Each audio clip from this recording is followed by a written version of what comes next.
Għal diversi snin il-fost tal-Birgu kien fi stat ta' telqa u abbandun u bla użu ta' xejn.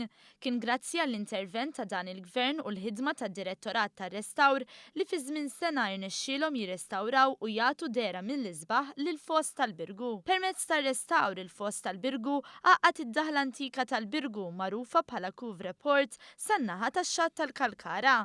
Fl-inaugurazzjoni il-Ministru Owen Bonnici spjega kif lan ta' dan il-proġett kien il-fost tal-Birgu jerġa' jingħata lura d-dera oriġinali tal-fortifikazzjonijiet u jitgawda mill-pubbliku.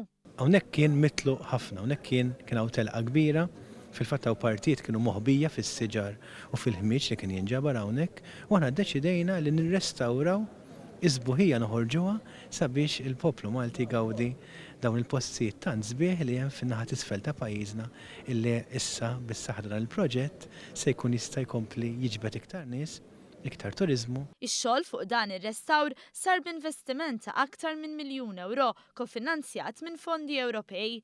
Is-Segretarju Parlamentari għal Fondi Ewropej Ian Borch fakkar kif dan kien wieħed minn sensiela ta' proġetti ta' restawr li saru permezz ta' fondi Ewropej.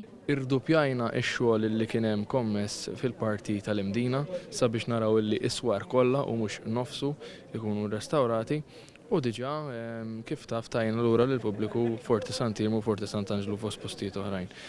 Naħseb illi kienet tellieqa kontra l-ħin li nlestu kollox sal-aħħar ta' Diċembru li għadda u llum qegħdin b'sodisfazzjon anke nispjegaw u nuru lill-poplu x'qed jingħata lura lilu grazzi wkoll għall-fondi Ewropej.